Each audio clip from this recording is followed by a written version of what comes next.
Ya, kembali lagi bersama saya Stephen dari angkatan TI 18. Yang di sini saya akan menjelaskan gimana itu jaringan peer-to-peer atau client server dari mata kuliah komunikasi data. Yang di sini ada pengertian peer-to-peer yang dimana jaringan peer-to-peer itu suatu model komunikasi dua arah antara pengguna PC melalui jaringan komputer atau internet tanpa melalui sebuah server. Jaringan peer-to-peer itu merupakan salah satu model jaringan komputer yang terdiri dari dua atau beberapa komputer di mana setiap stasiun atau komputer itu yang terdapat di dalam lingkungannya. Jaringan tersebut bisa saling berbagi. Bahkan untuk membuat jaringan peer-to-peer dengan dua komputer saja itu bisa. Kita tidak memerlukan hub atau switch, namun cukup menggunakan satu unit kabel UTP yang dipasangkan pada kartu jaringan masing-masing setiap komputer.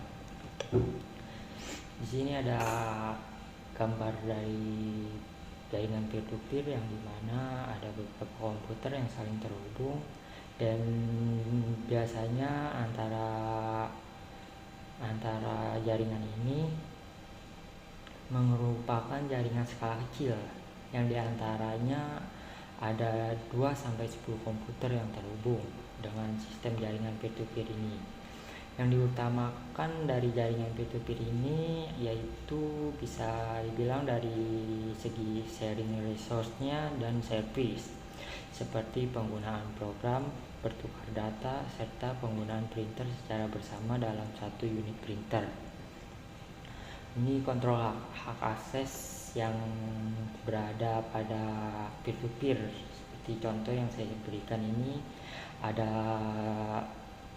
komputer satu berada di jaringan peer-to-peer akan mengambil data dari komputer B. Maka pada saat itu komputer A akan bertindak sebagai server sehingga komputer A dapat mengakses file dari komputer B, sedangkan komputer B saat itu sebagai klien fungsinya. Yang kedua, fungsi dari antara kedua fungsi tersebut, server klien dapat dilakukan oleh komputer dalam jaringan peer-to-peer secara bersamaan. Itulah contohnya. Di sini ada karakteristik jaringan peer-to-peer. Yang pertama itu tidak memiliki sebuah komputer yang berfungsi sebagai server terindikasi. Yang kedua, ada setiap komputer dalam jaringan merupakan server dan sekaligus juga klien. Tidak adanya kontrol pada pengaturan keamanan jaringan. Yang terakhir, tidak memerlukan spesifikasi komputer yang setara atau dapat terhubung dalam satu jaringan. Ini ada kelebihan jaringan peer-to-peer, yang dimana setiap komputer dalam jaringan bisa saling berbagi fasilitas yang dimiliki semua komputer. Yang kedua itu tidak memerlukan server dengan spesifikasi tinggi sehingga biaya lebih murah. Yang ketiga itu tidak memerlukan sistem operasi atau aplikasi khusus untuk server. Yang keempat itu keberlangsungan kinerja tidak bergantung pada server, karena semua komputer juga berperan sebagai server. Yang terakhir itu jika salah satu komputer bermasalah, tidak akan mengganggu jaringan komputer lain. Jadi setiap ada satu komputer yang bermasalah, dia akan tetap berjalan seperti normal biasa. Di sini ada kekurangan jaringan peer-to-peer-nya. Yang pertama itu ada identifikasi permasalahan lebih sulit karena semua komputer terlibat dalam sistem komunikasi jaringan. Kinerja lebih rendah daripada jaringan client server karena setiap komputer bisa bertindak sebagai klien dan server. Sistem keamanan yang kurang karena keamanannya jaringan ditentukan oleh user masing-masing komputer. Backup harus dilakukan pada masing-masing komputer karena keamanan jaringan ada pada setiap user. Di sini ada pengertian client server. Kita berlanjut dengan client server yang dimana sebuah konsep arsitektur perangkat lunak atau software yang menghubungkan dua objek berupa klien dan berupa sistem server yang saling berkomunikasi melalui jaringan komputer maupun satu komputer yang sama. Server akan menyediakan pengelolaan aplikasi data dan keamanan data klien.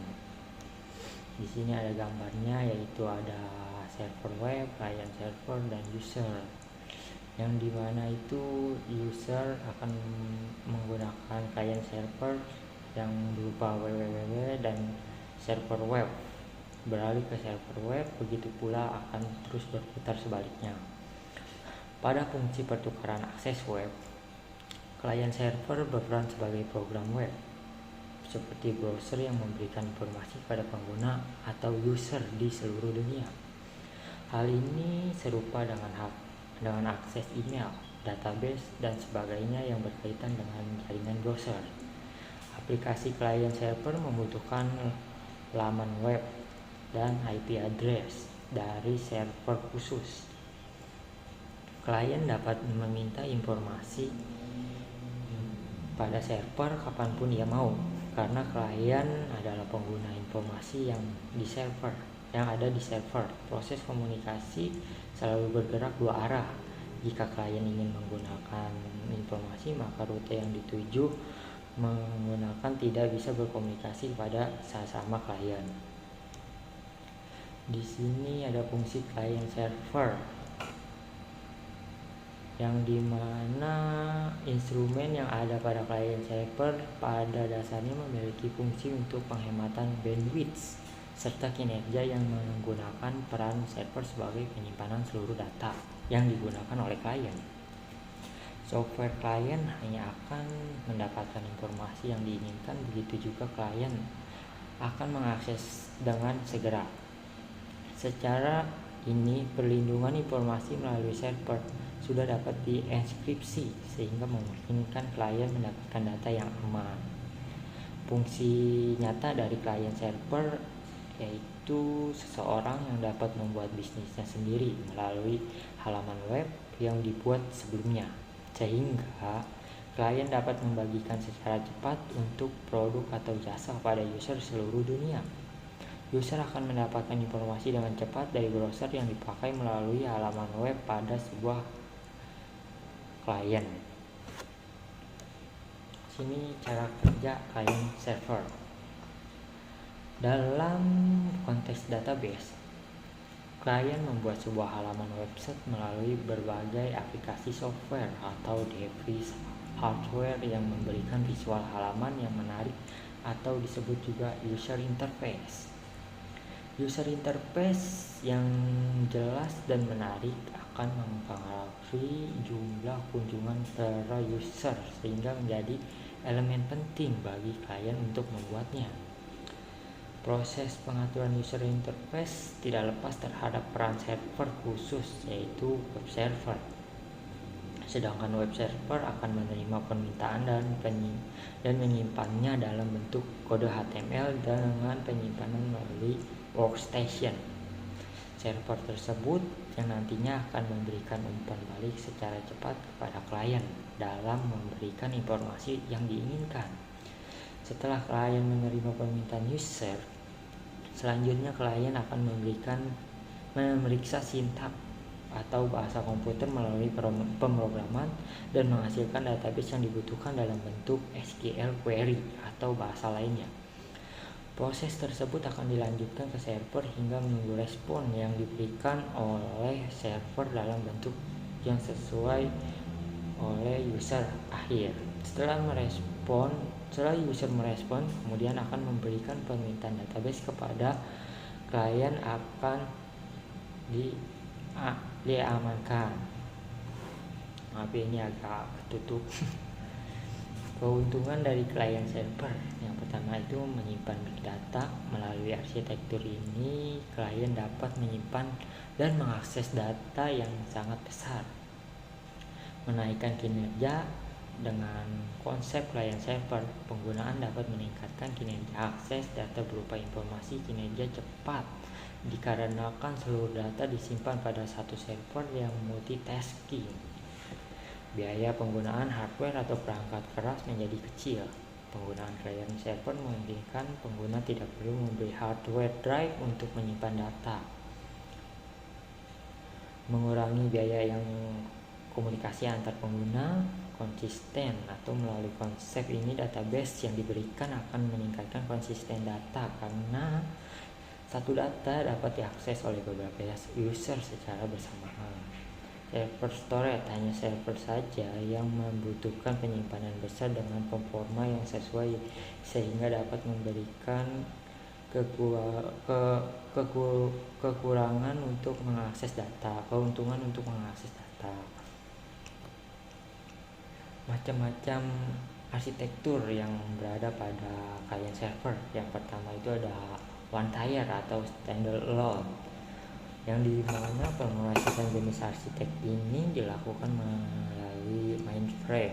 Seluruh kode yang berkaitan dengan aplikasi ditempatkan dan berjalan pada host. Pada one tier, pemrosesan dilakukan secara terpusat dengan mesin tunggal atau disebut juga berbasis host. Yang kedua itu ada two tier atau client atau server. Pemrosesan pada arsitektur tier terjadi pada klien dan server. Prosesnya melalui klien membuat permintaan, kemudian server akan memberikan kepada klien. Yang ketiga itu ada three tier. Arsitektur ini merupakan pengembangan dari arsitektur two tier dengan adanya application server. Application berdiri di antara klien dan database server yang berperan sebagai business process layer. Multi-tier, di mana metode terakhir yaitu multi-tier yang hampir mirip dengan three-tier. Hanya saja pada metode ini dijelaskan mengenai user interface dan data processing. Juga memiliki sistem keamanan dan administrasi backup data lebih baik, dan biaya yang sangat mahal karena komputer yang dibutuhkan perlu spesifikasi khusus untuk menjadi server client. Jadi kesimpulan dalam client server itu bahwa fungsi client server sendiri berupa pengaturan user interface, kemudian menerima dan memberikan sintak yang diberikan oleh pengguna, proses pengaplikasian sehingga penghasilan database dan penyimpanan ke server, merespon database sehingga mengirim balik kepada klien dan dapat diakses secara bersamaan. Juga memberikan fasilitas recovery, contohnya itu untuk seluruh database. Untuk mengerti secara jelas berbagai istilah yang ada pada bab client server memang membutuhkan pelajaran lebih lanjut supaya mudah paham. Bagi orang awam, bahasa pemrograman hardware software tidak dapat dipahami dengan cepat. Oleh karena itu butuh proses pembelajaran yang lebih baik dan menjadi ahli yang di bidang ini. Ya, mungkin itu penjelasan dari saya mengenai peer-to-peer dan client server. Mohon maaf bila ada kekurangan atau kesalahan. Terima kasih dan sampai jumpa.